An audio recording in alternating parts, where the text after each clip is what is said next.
एक कामोठे गाव आणि कामोठे गावी हे दोन जे डिफरन्स आहेत. कामोठे गाव कॉमेडी कॉलनी असं स्वच्छ परिसर, सुंदर असा परिसर आहे. पण तेच कामोठे गावामध्ये जर गेलो तर खूप अस्वच्छता वाटते. छोट्या छोट्या अरुंद गल्ल्या, गटाराचं पाणी जिकडे तिकडे. म्हणजे आणि गावामध्ये मी पत्रकार म्हणून जरी गेलो तर लोक मला बोलतात, मला बघा हे तुम्ही काय अवस्था आमच्या गावाची. म्हणजे मी काही नगरसेवक पण नाही की साधा माणूस आहे पत्रकार, तरी मला लोक. तर अशी का परिस्थिती की आपण सर्व गाववाले नगरसेवक असून पण कामोठे गावाची अशी दुरवस्था का?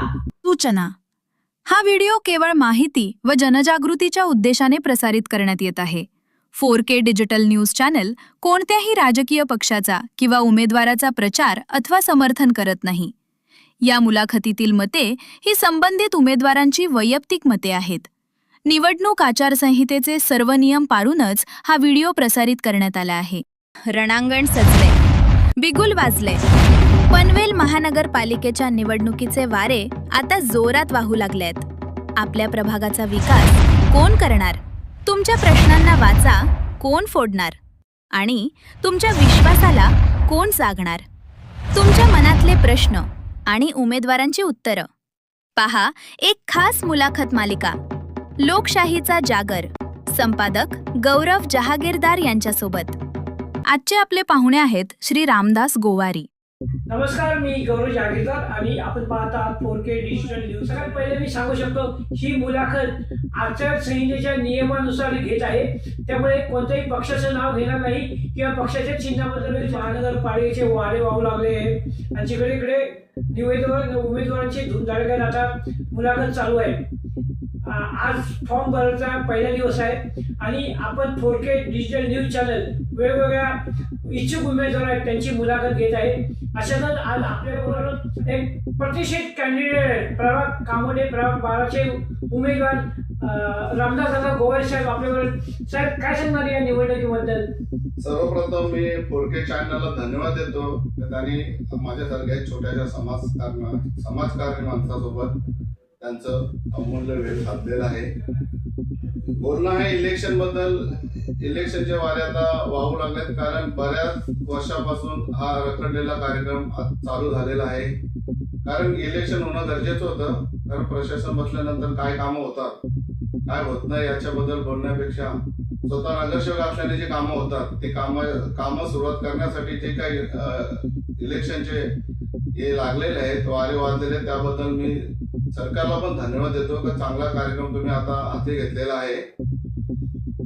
आता आपण मतदाराकडे जाणार, काय सांगणार मतदारांना की मला मत द्या म्हणून? कारण आता तुम्ही कामोठ्याची परिस्थिती पाहिलेली आहे.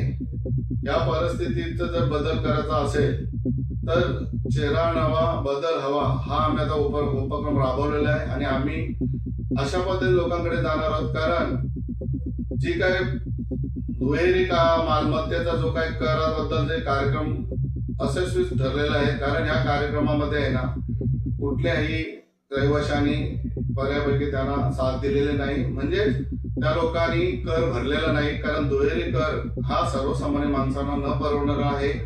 त्याच्या संदर्भात जाणार आहोत. आणि दुसरी गोष्ट म्हणजे रोडची कामं वेळेत झालेली नाहीत. पाण्याचा जो प्रश्न आतापर्यंत सुटलेलाच नाही. किती वर्ष झाली महापालिकेला पाण्याचे प्रश्न सुटलेले नाहीत. तिसरी गोष्ट म्हणजे आता जे स्मार्ट मीटर बनवण्यात आलेले आहेत याच्यापासून बऱ्याच लोकांची लुटमार होणार आहेत. कारण येणारा लाईट बिल आहे हा डबल यायला लागलेला आहे. आता आम्हाला समस्यांना तोंड द्यावं लागतोय, कारण प्रत्येक नागरिक आमच्याकडे ते दादा आमच्या आता मीटरचे भाडे डबल यायला लागले. तर आम्ही त्यांना सांगितलंय की ह्या सगळ्या गोष्टी घडवायच्या असतील तर तुम्हाला बदल करणं गरजेचं आहे. आणि दुसरी गोष्ट म्हणजे स्वर्गीय लोकनेते दिबा पाटील यांच्या विमानतळाचा जो प्रश्न रखडलेला आहे तो कोणामुळे रखडलेला आहे जनतेला माहिती आहे. पण जर महाविकास आघाडी झाली किंवा शिवसेनेने या दोघां मिळून जेव्हा उठाव केलाय तेव्हा त्यांना प्रतिसाद चांगला भेटला आहे. पण वरचे लोक जे आता केंद्रात आहेत, महाराष्ट्रात आहेत, त्यांचा एवढा पाहिजे एवढा सपोर्ट मिळत नसल्या कारणाने दिबा पाटील नावाला आहे ना मागे घेत चाललेले आहेत. पण काही होऊ द्या, आम्ही रायगडवासी आणि 95 गावचे जे कोण शेतकरी भूमिपुत्र आहेत त्यांनी कधीही सांगितलेलं आहे का बाबा जोपर्यंत विमानतळाचा प्रश्न सुटत नाही तोपर्यंत आम्ही गप्प बसणार नाही. नाही थांबा, आपण पनवेल महानगरपालिकेची निवडणूक लढत आहोत. विमानतळाचा नामांतरण मुद्दा हा राज्य सरकार, जरी आपला इकडचा स्थानिकांचा भावनिक मुद्दा असला तरी हा पनवेल महानगर क्षेत्रात येत नाही, या निवडणुकीत येत नाही. हा मुद्दा जो आहे राज्य सरकार आणि केंद्र सरकार म्हणजे आहे. आता जी निवडणूक होत आहे पनवेल महानगरपालिका क्षेत्रात होत आहे, नागरिकांच्या समस्या होत आहे. आपल्याला असं काय वाटतं की कामोठ्यामध्ये ज्या मागच्या काही समस्या आहेत त्या अजून सुटल्याच नाही की त्या सोडवल्या गेल्या पाहिजे? मी जनतेलाही सांगू इच्छितो की पाण्याचा प्रश्न हा 5 वर्षापासून प्रलंबित आहे. पाणी वेळेत येत नाही, त्याच्यामुळे समस्या लोकांच्या वाढलेल्या आहेत. पण आम्हाला तुम्ही संधी दिली तर पाण्याचा प्रश्न पहिला सोडून नंतर रस्त्याचे प्रश्न असतील ते सुद्धा आम्ही सोडवण्याचा प्रयत्न करू. आपल्या महाविकास आघाडीची युती झाली का? जवळजवळ 90% युती महाविकास आघाडी होण्यात आलेली आहे. राहिला 10% प्रश्न तो या 2 दिवसात सुटेल. आपल्या पक्षातर्फे कामोडेमध्ये किती उमेदवार उभे राहतील? आम्ही महाविकास आघाडीला उमेदवार देण्याची मागणी केलेली आहे. आता वरिष्ठांच्या जेव्हा भेटीगाठी होतील त्यातून निर्णय होईल किती द्यायचे, पण आम्हाला 6 जागा मिळाव्याच अशी आमची अपेक्षा आहे. एक कामोठे गाव आणि कामोठे गावी हे 2 जे डिफरन्स आहेत. कामोठे गाव कॉमेडी कॉलनी असं स्वच्छ परिसर, सुंदर असा परिसर आहे, पण तेच कामोठे गावामध्ये जर गेलो तर खूप अस्वच्छता वाटते. छोट्या छोट्या अरुंद गल्ल्या, गटाराचं पाणी जिकडे तिकडे, म्हणजे आणि गावामध्ये मी पत्रकार म्हणून जरी गेलो तर लोक मला बोलतात बघा बघा हे तुम्ही काय अवस्था आमच्या गावाची. म्हणजे मी काही नगरसेवक पण नाही की साधा माणूस आहे, पत्रकार, तरी मला लोक. तर अशी काय परिस्थिती की आपण सर्व गाववाले नगरसेवक असून पण कामोठे गावाची अशी दुरवस्था का? साहेब, हे जवळजवळ 1995 साली जेव्हा शिवसेने सत्ता आली होती तेव्हा झालेले रोड आहे. त्याच्यानंतर इथे काँक्रीकरण झालेलं नाही आणि इथे नगरसेवक आहेत ना, यांना त्या समस्यांचा काय पडलेल्या नाही. त्याच्यामुळे ही गावाची दुर्वस्था झालेली आहे. पाणी झाले, रोड झाले, यांच्या समस्यांसाठी कधी आंदोलन केली नाहीत नगरसेवकांनी आपल्या कामोठ्याच्या. पण आम्ही तुम्हाला सांगू इच्छितो का आम्ही वेळोवेळी महापालिकेला जेव्हा जेव्हा आंदोलन केले या रस्त्यांसाठी किंवा पाण्यासाठी, पण त्याने आमच्याकडे दुर्लक्ष केलेलं आहे.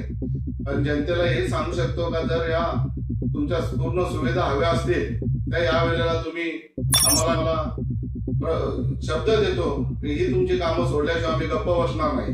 तर हे होते रामदासदादा गोवारी, कामोठे प्रभाग 12 मधून. त्यांनी आपल्या निवडणुकीबद्दल मतदाराबद्दल सांगितलं. मी गौरव जागीरदार, फोरके डिजिटल चॅनलतर्फे कामोठे येथून. धन्यवाद. जय महाराज.